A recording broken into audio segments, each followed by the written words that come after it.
Hi, hello, how are you? Welcome to the video. Today I wanted to nerd out about art supplies with you. This is my favourite topic to talk about. I have a lot of opinions and feelings about pens, ink, paper. So I wanted to do almost as like a diary entry type thing. I wanted to do like a time capsule of my favourite art supplies as they are right now. 2025. I've been working on my art for about 10 or 12 years now. So I've had a lot of time to really try out lots of different art materials and figure out what works for me, what works for my art style. So this is all totally subjective, this is all just my opinions, but I do recommend and vouch for everything on this list. So I'm going to go through category by category. Sketchbooks, pens, pencils, lino printing supplies, stuff like that. None of this is sponsored, by the way. There are a few things in here that were gifted to me by art supply companies for stuff like Instagram posts over the years, but mostly that was ages ago. They didn't ask me to make this video. I'm not being paid to say anything at all. These are all my genuine opinions and feelings. Okay, so let's get into it. Sketchbooks. Let's start with sketchbooks. Okay, this is the Nina Cosford sketchbook. This is my absolute favourite sketchbook of the moment. So I finished this one in April of last year. I've yet to buy another one to fill up because I just have too many sketchbooks. I just like trying different ones and buying different ones, but when it comes time for me to buy a new one, I'm gonna go for another one of these. I really, really liked it.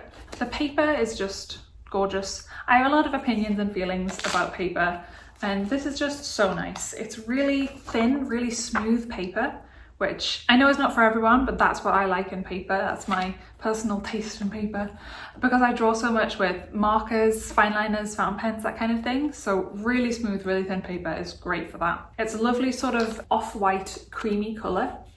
This was a drawing I did in a pub one time in Urban Sketches video. Something I really can't stand in sketchbooks is when the paper is so white to the point it's almost blue. The long-term sketchbooks are like that. But no, yeah, I like a slightly creamy white. How I feel about paper is highly subjective. There is no best paper. There's just what works for you in your art supplies, but this is my paper. I really like it. I work with markers a lot, Copic markers, Mildliners and stuff like that, and it just shows it really nicely on this paper. Like, it's really smooth and bright, which is not a given. Some papers don't like alcohol markers very much, but they're really nice on this. So if you use markers, fine liners, that kind of thing, this paper loves that. It's a good size. It's bigger than A5, smaller than A4, and it's slightly squarer than both of those. It's slightly squared off, which is just a really nice area and size to sketch on. It's got this little band around that I really like. I love when sketchbooks have this because it stops your sketchbook from flopping open in your bag and the page is getting all trashed by whatever else it is that you have in your bag. And it's got a little pocket in the back as well, so you can stuff in like loose drawings and receipts and stuff like that. But yeah, I really like it. I'm really happy with this. I think it was £15, I want to say, which is really not bad for a sketchbook considering what you can pay for like the really nice like Strathmore and Moleskine ones. So yes, love this Nina Cosford sketchbook. This is my #1 sketchbook of the moment. My close second sketchbook is the one I'm working in now. This is a Pith sketchbook. That's one to pronounce very carefully. Pith, P-I-T-H. It's slightly smaller than A5. I want to say it's B5 size. The paper is similar. It's similar in that it's a nice creamy white, really smooth, nice and thin, not too thin. This works beautifully with water-based markers, Mildliners, that kind of thing. There's a nice Mildliner drawing in it. Really nicely with gel pens as well. Really nicely with coloured pencils as well. Some marker-friendly papers are not coloured pencil friendly because they just don't have the texture for it, but this seems to be a really nice middle ground. The only reason this isn't in my top spot is the cover. It just seems to be not very sturdy. The corners are getting wrinkled because it seems to just get bashed about quite easily. I just feel like this sketchbook won't hold up to like a year of being knocked around in a backpack. I'm only a quarter of a way through this and the cover's already starting to look quite sad. It also loses marks for not having the elastic band around to keep it closed, and it doesn't have a little pocket in the back, which, as I said, I like a little pocket. I like to be able to stuff like little receipts and stuff. I'm thinking of just taking an envelope and gluing it in the back of this, which would achieve that, but yeah. It's also got this like open, it's similar to Copic stitch binding. I don't think it is, which, I mean, you open it and it'll just lie completely flat. You can just draw across both pages really easily because see how it's not pinging up. I love that. I love like a nice open flat surface to work with. As you can see, I like to absolutely maul my sketchbooks with stickers. That's an essential, non-negotiable. This is how you form an emotional bond with your sketchbook.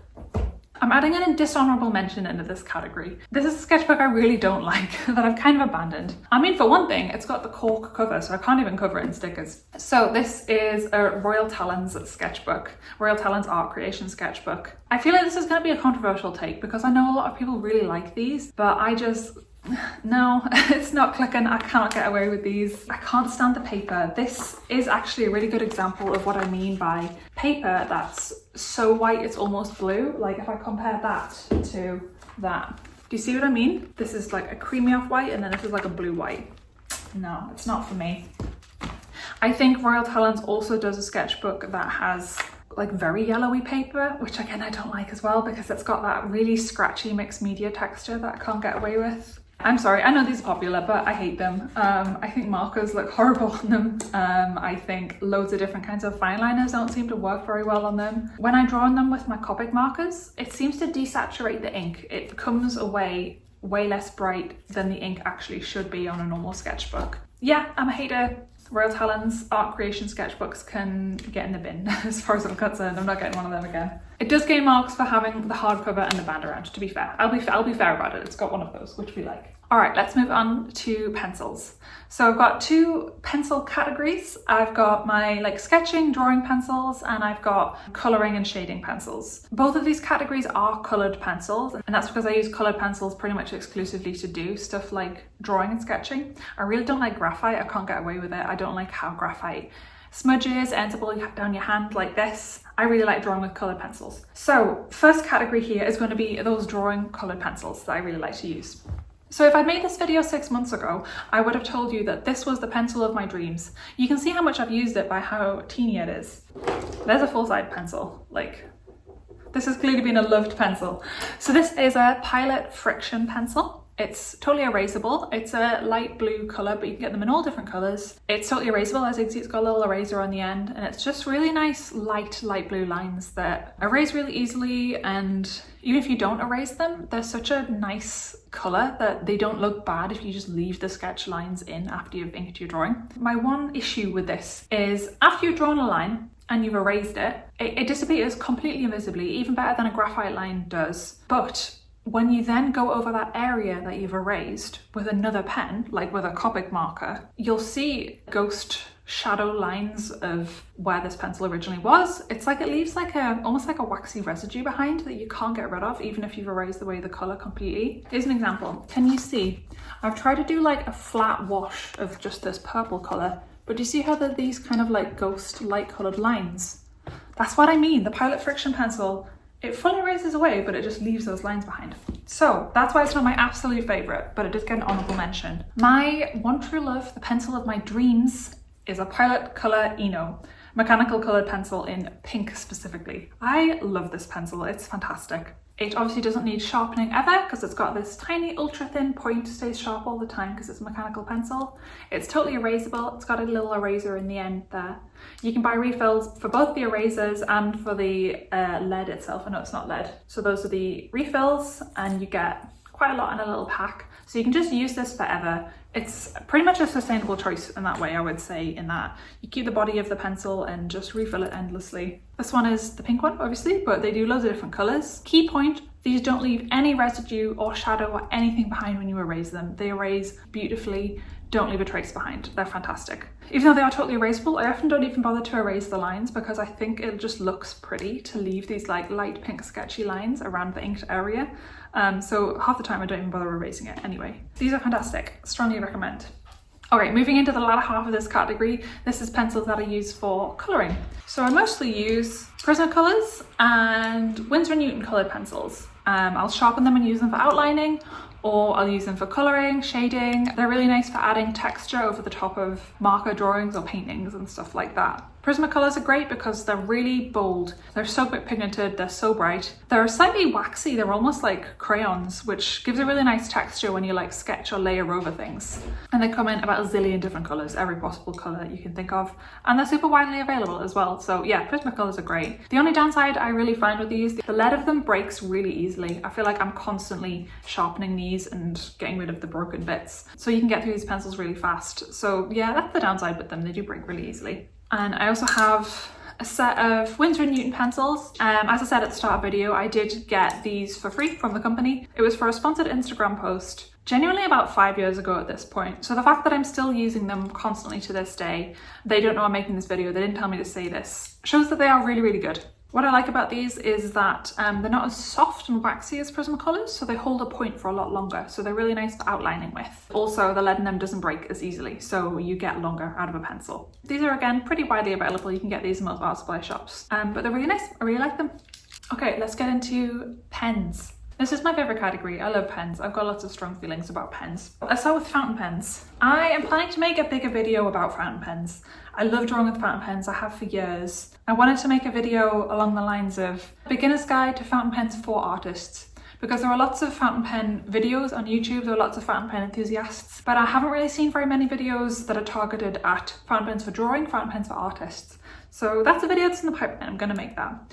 But for now, I'll just share my favourites with you. I really recommend, if you're getting into fountain pens, starting with a Lamy Safari, either in a medium or a fine. These are super widely available, you can find them in most stationery shops. They're just a real good, all reliable. Fountain pens can be kind of, you can get amazing results out of fountain pens, but they can also be kind of finicky. These are the opposite of that. These are so easy to use. You just lob an ink cartridge in them and go. You don't need to do lots of complicated pen maintenance with them. If you've ever gone down the fountain pen rabbit hole, you'll know what I mean. But these are super easy to use. They produce fantastic results. Really, really nice, smooth, inky lines. You can either fill them with Lamy Safari cartridges, or you can get one of these, which is a reusable refill. So you buy ink by the bottle like this and you refill this cartridge. But yes, I'll make a big video explaining fountain pens in general because I think they're great. But what's beautiful about fountain pens is that the colours are endless. You can get all kinds of incredible inks that are just not available in ballpoint pens and gel pens. You can get inks that change colour as they dry, you can get inks with glitter in, inks with loads of beautiful shading in them, really obscure colours that you don't see anywhere else. I love fountain pens, and Lamy Safari is a great one to just pick up and grab. I think they're about £20, which if you use a normal pen sounds expensive, but you'll have it for, in theory, the rest of your life. I've got some Lamy Safaris that I've had for about 15 years and they work amazingly. I've never had to replace them. I'm also going to mention the TWSBI Eco. These are called a demonstrator fountain pen, which means that right here, this is the ink. I don't know if you can see it moving around in there. Basically, the barrel of the pen is translucent, so when you fill it with ink, you can see it in the pen, so you can see what colour you're working with. And it's just really cool to see it moving around in there. But yes, these are great pens. These aren't a cartridge type pen, so you don't buy cartridges to put in this. You literally just stick the nib of the pen in a bottle of ink, and then you twist this base here and it drags up the ink into the barrel. These are really cool if you're a bit of a fountain pen nerd, because you can really, because of the translucency, you can really see exactly how the fountain pen works. Really cool. So fountain pens come in the sizes EF, F, M and B, and those are the line widths. The B stands for broad or bold. Each brand has their own idea of what broad or medium or fine is. The TWSBI Eco is known to have a really broad line. So these are fantastic for if you really like thick, juicy, inky lines. The flow of it is amazing. They're just so fun to use. So yes, that's my other shout out to TWSBI Ecos. They're a little bit more expensive than Lamy Safaris, but they're, once you get into fountain pens and you start to like notice the difference between how different ones work, these are a joy to use. They're really nice. As for inks, the joy of fountain pens is trying out all the different inks. I really recommend Diamine or Diamine. I've actually never heard it out loud. I'm gonna say Diamine inks. This one is called Aurora Borealis and it's aqua turquoise teal ink that changes colours throughout the line. Really beautiful. These are very cheap. I wanna say they're like £3, £4, £5 a bottle, and a bottle will last you years and years. So Diamine ink's really good. If you get into fountain pens and you want to splurge, the holy grail to me is the Sailor Shikiori inks. I got this in Japan. You can get them over here. They are much cheaper in Japan. These inks are absolutely beautiful. They're exquisite. I'll sometimes just like shade or draw a little drawing with my fountain pen with these, and then I'll just like hold up the ink to the light and watch it dry and change colour. And these are beautiful. I really like these. This colour is Waka Uguisu, and it's a really nice medium grassy foresty green. Okay, gel pens. I also use gel pens a lot, especially if I'm doing Copic marker drawings. I really like the look of nice fine black gel pen lines with them. I'd say my most used pens are the Muji gel pens. The Muji stationery section is really good and it's really cheap as well. So if you've got a Muji near you, have a little look at the stationery section and grab yourself one of their plain black gel pens. This one is a 0.38 line. I also use the 0.5 ones. They're just a really reliable, smooth, wet black line, for lack of a better word. You know, sometimes when you draw a line with a black gel pen and it sort of skips and has gaps in the middle, these don't do that. The Muji gel pens are really nice. I also really like the Uniball 1 pens. These are again a super smooth line. I would say even more so than the Muji gel pens. They're an absolutely jet black, completely dark, super smooth line. Really nice to use. These again come in different line weights. So this is a 0.5 mil. And I just enjoy how sort of like short and chunky the barrel is. Like, it's really pleasing to use. Sometimes a small pen, your hand gripping around it can be a little bit uncomfortable, but these are just really user-friendly. They're just really pleasing to hold, and I find I can draw for longer with a pen that's slightly thicker, slightly wider. So yes, I really like those. Again, pens is a topic that is really personal. I'm sure some of you watching this will be sitting here listening to me get excited about very thin regular lines and being like, what, why would you want that? That's boring. That's just the way I like to draw. I know a lot of people really like really inky lines with lots of variation and line weight changes. If that's you, I don't really draw with these anymore, but I would really suggest Pentel brush pens. They're so nice to use, super inky, lots of different colors. And Pentel sign pens as well. They're a bit more like a felt tip rather than a brush pen, but you can get lots of really interesting results out of them. Okay, let's get into markers. These are the fun category. These are like the heroes of the pencil case. The first markers that I got really into were Copic markers. I know some people say Copic markers. I've always said Copic. I feel like it should be Copic. I got into these in around sort of 2016, 2017, when they were really big on YouTube. I used to watch a lot of Bailey J, and I would see her massive Copic marker collection and be really jealous, and I would like save up my money and get them kind of one by one because they're so expensive. But there's a reason they're famous. It's because they are the goat of the marker industry. They're really good. What I really like about them is the color options. So many marker companies, even ones that kind of claim to be a dupe for Copics, they just don't have enough color selection in the lighter end of the spectrum. I really like super pale blues, greens, pinks, really lovely pastels. And Copic serves on that front. They've got so many options at the lighter end of the spectrum and throughout the middle and the darker colours as well. But that was what originally drew me into Copics, because it is quite hard to find a really lovely pastel pink, pastel blue. Copic has got you covered on that front. So if you've been living under a rock and you don't know what Copic markers are, I'm sure I'm preaching to the choir here. I'm sure you guys know what they are.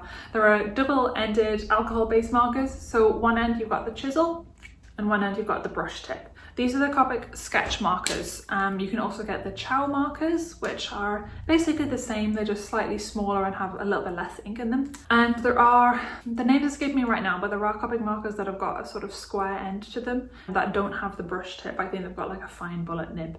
I've not tried those. I've always used the sketch markers. But they are super nice to use, not streaky, really smooth colour lay down. I know they are a bit expensive and they're even more expensive now, but if you've got access to Copic markers, they're so great. I do recommend them. Another option would be Winsor & Newton Pro markers. These are also really nice. There's slightly less colour selection than there is with the Copic markers, but they do have some really unique colours that I haven't seen in other marker brands. I really like this colour Slate. It's a really complex, shadowy, warm, deep grey purple. That's really nice for like night scenes and stuff like that. I find that their colour laydown is slightly less smooth than the Copic markers. With the Pro markers, you get slightly heavier ink in some areas and slightly lighter ink in other areas, and it takes a little bit of work to keep it regular. That isn't really a factor with the Copic markers that I've found. And there's also, yeah, like I said, slightly less colour variation in the pastel end of the spectrum. But yes, these are a lot cheaper than Copic markers, which very much goes in their favour. They're a good budget option, and if you can find colours you really like in them, they're great. Plenty of professional artists use Pro markers throughout their whole career and really like them. So yes, Pro markers are great. Moving into the water-based markers side of the spectrum, I have recently been really getting into Mildliners. So these are a stationery supply. They're not really meant to be for drawing with, but I really like drawing with them. They're meant for, you know, studying and that kind of thing. Mildliners are a Japanese brand, and the ethos, the idea with them is an alternative to highlighters for people who don't want bright neon colours. So these are really light, nice colours in muted shades. I think whoever has been designing the colour selection for Mildliners, I think they design each colour with all of the previous colours in mind. So you can pick up any two random Mildliners and the colour will probably go together. I think someone has really planned out the colour scheme and made sure everything's really cohesive. So they're really user-friendly in that way. You can pick some random Mildliners and they'll just be a nice colour scheme in their own right, and you don't really have to think very hard about it, which is what I like as someone who kind of struggles with picking colour palettes. So you get the fine little bullet nib on one end and the chisel tip on the other.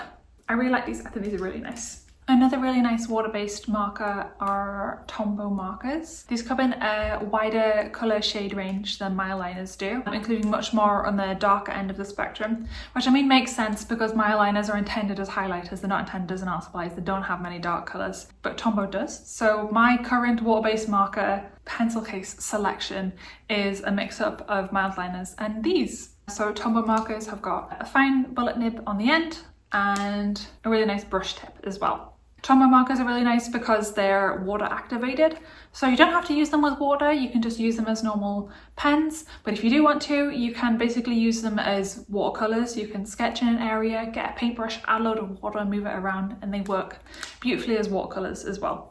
Okay, let's move into the paint section. So I don't use paint very often, and when I do, it's gouache. It's pretty much the only kind of paint I use. I'll only very occasionally do watercolour paintings, and I don't know that much about watercolour paint, so I don't really feel like I can speak authoritatively about it. But gouache is my jam. I love gouache, so this is basically the gouache section. All right, let me start with the GOAT, Holbein gouache. This is the holy grail. These are beautiful paints. So this is the 18 colour set. Beautiful. These are tiny little tubes. It's because they're so expensive as the colour swatches as well. So this is the 18 set. I love these. You can see how tiny the tubes are. Let me just compare it to, that's a normal Winsor & Newton size tube, and this was more expensive. So that kind of tells you the price point of Holbein gouache. They really are an investment. Therefore, if you know that you love gouache and you know that you're going to be painting gouache paintings for a long time and you really want to invest, if you want to do that, these are the ones to go for, the Holbein set. So pigmented.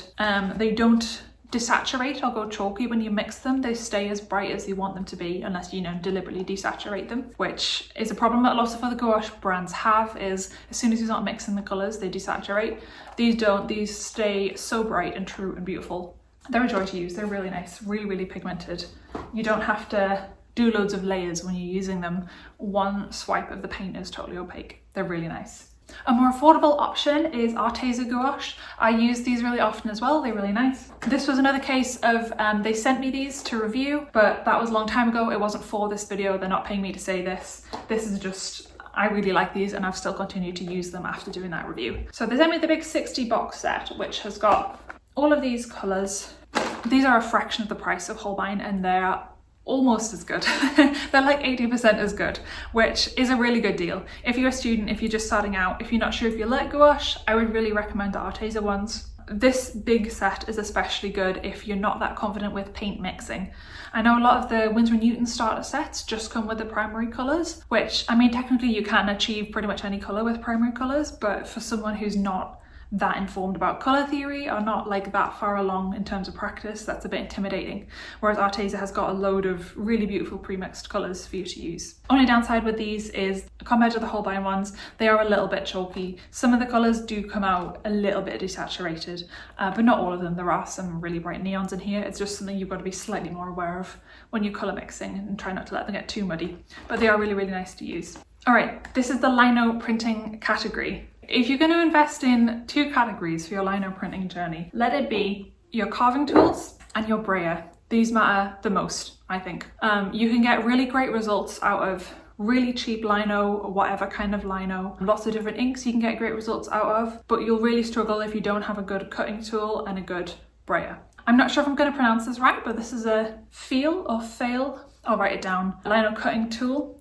I love how absolutely teeny tiny and precise this is. I'll do the YouTuber thing. So there's a teeny tiny little V-shaped gouging end on that you use for scooping out lino as you carve away. These are the most precise and sharpest ones I've found. And don't get spooked by the idea of using a sharp tool. You're much less likely to cut or hurt yourself with a sharp tool because it's going to glide through the lino effortlessly. You're not going to be like forcing or jabbing or putting pressure on it to get a blunt tool through the lino, which is how you're more likely to get hurt because that's how you're going to slip. But these just glide through the lino. They're beautiful. I only have one because they're quite expensive. I will say these are on the pricier side. You're looking at upwards of £20 for one of these, and you'll probably need a few different sizes. So I just have this one tiny precise precision one, and for large areas I have an Essdee tool that I use, which is also nice, but I love these are great. The other area I would suggest investing in on your printmaking journey is a really nice brayer. I was using a cheap one that I got in Starter's Lino printing kit that didn't roll anywhere near that easy. You'd sort of roll along your ink and you'd find that it wasn't rolling properly and you were just pushing the ink around, whereas this rolls super easily. You're not going to have it like jumping or skipping when you're rolling out your ink. Yes, Speedball brayers are really nice.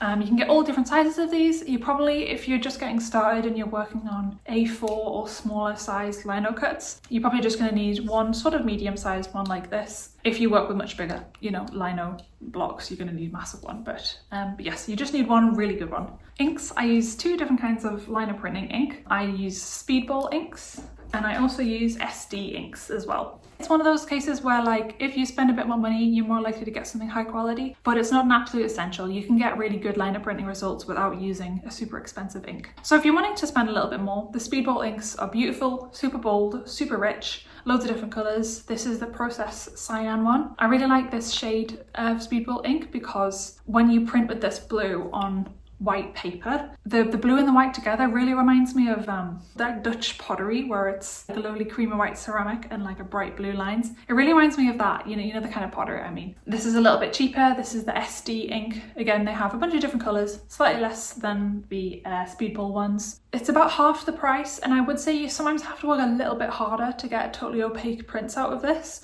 but it's still really nice. You can get great results. So yes, Essdee shades are also great. As for the lino itself, this could be a video in its own right. There are so many different kinds of lino block that you can use for carving. Traditional Hessian backed lino is my favourite because I find you can get really nice, tiny, precise little details out of it. I used to use soft cut lino, the more rubbery one, but I've stopped using that because I found that it was harder to get tiny little details out of it. And I also found that because of the rubberiness of it, sometimes it would sort of stretch and skip, like when you're using your lino cutting tool to get like a nice long thin line. Sometimes the lino would sort of stretch with the tool, and yeah, I prefer the like really traditional Hessian backed lino. On saying that, I did get some Japanese vinyl, the kind that's green on one side and blue on the other, when I went to Japan earlier this year. I've not tried it yet, but I've heard it's really good, so I'll report back and tell you what I think of that as well. So you don't technically need one of these, but this is a baren. This is a bamboo baren, and this basically, you know, so you've inked your block, you've laid the paper on top, and then this is what you screw on the back of the paper to transfer the ink over. You technically don't need one of these. I only got this recently. I used to use a wine bottle. I would roll a wine bottle on the back of the print, and that worked quite well. Like I used that for a long time and it worked really well. But this was a real step up. This works so much better. I'm getting a higher success rate with my prints with using this. So it's basically just a little handle like that, smooth bamboo bottom, and you just flatten it onto your print like that, really lean into it, and that's how you transfer the ink over. These are not expensive at all. You can get these for just a few pounds. Yeah, I really would recommend if you're into lino printing. It makes the process a lot easier and a lot less tough on your arms, I would say. The paper I use for lino printing, this again is another totally subjective thing. There is no best paper for lino printing. Lots of people will tell you lots of different things, and lots of different kinds of paper are suitable for different kinds of printmaking methods. But this is the paper that I use. I really like the De La Rowney smooth cartridge paper. So smooth paper is important for lino printing because that's how you're going to get a more successful, really smooth transfer of ink. Textured paper is good for stuff like watercolors, but not for lino printing because you're just going to get like the watercolor texture in your print and it's not going to look good. So yeah, you want to look for really smooth cartridge paper. This is the one that I like. This is 130 GSM, which is a nice balance between, so you don't want to use paper that's too thick because it's going to be harder to transfer the print across. You need to be able to push through the paper. You need a reasonably thin paper. For me, so I sell my prints. I can't be selling lino prints on really thin paper because they're just a little bit too fragile, like they're too easy to sort of like crumple the corners when you're framing them and that kind of thing. So I find around the 130 GSM mark is sweet spot between thin enough that you can actually print with it and thick enough that it feels like a nice quality item. But yeah, I like this one as a nice creamy white. It's not like white. And it's quite affordable. You can get it everywhere. But yes, this is my favorite lino printing paper of the moment. Okay, so this next section I'm just calling the Wildcard section. This is stuff that I do use and like, but hasn't fit into any of the other categories. So first of all, I got these earlier just this year, Caran pastels, and I really like them. I haven't used them very much, but they're so fun to use. I only have these colours. I know you can get zillions of different colours. They're basically like Crayola crayons for grown-ups. They're really fun to use. They're so bright. They're water soluble as well, so you can use them in the same way you'd use a watercolour pencil. These are really great for layering on top of watercolour paintings, Copic marker drawings, stuff like that. If you want some really like chunky, fun, sort of carefree wax pastel texture over the top. Yes, the Neocolor Caran d'Ache pastels are super nice. They're really bright, really pigmented, and they're really opaque as well. You could use the white too. If you've got a really dark painting or a dark marker drawing and you want to add some white highlights, this is your guy because it's really opaque and it's going to show up no problem over the top of anything darker. So yes, these are really nice little Caran d'Ache pastels. Another Wildcard favourite is washi tapes. I use washi tapes all the time. I don't have a specific brand or anything to recommend from you because I get them from all over, but I love washi tapes as an art supply. You can use them in like a collage-y type of way, like you can tape over sections of your drawing to create like a patterned dress for your character. You can use them for like sticking in like little receipts, photos, tickets, stuff like that, to use your sketchbook as a scrapbook. I always have at least a few washi tapes in my pencil case at any given time. I love using them, they're so fun. And yeah, and then the last thing I'm going to mention is Procreate for the iPad. I wasn't sure whether this counted as an art supply because it's a software, it's a digital art software. It's not really an art supply in the same way that, you know, like ink is, but I use Procreate all the time. I used to use Photoshop for everything, and Photoshop made me think I didn't like digital art. It was always just an uphill battle with Photoshop. It just led me to think I didn't like digital art. It was my problem. But then I discovered Procreate, started using it constantly, and I was like, oh, maybe I do like digital art. It's Procreate is the program that made me like drawing on a screen. You can just tell they involved artists in the process of designing Procreate. It just acts in all the right intuitive ways an artist would want a drawing software to work. And it's ridiculously cheap as well. I think Procreate is it's around the like £12–15 mark, something like that, which is ridiculous when you consider that Photoshop is what, like £50 a month. It's amazing. Procreate. If you've got an iPad, if you've got access to an iPad and you've not tried it yet, what are you doing? Get on it. It's so good. Okay, that comes to the end of our Art Supplies Favourites 2025. Thank you for watching. Are any of your favourite art supplies the same as mine? Do you know of any art supplies that I haven't mentioned that you think I would like based on what I've said? Let me know. Let me know what your favourite art supplies are. I'd love to hear. Let's chat about art supplies in the comments. That would be great. Okay, thanks for hanging out with me, and I'll see you next time. Bye.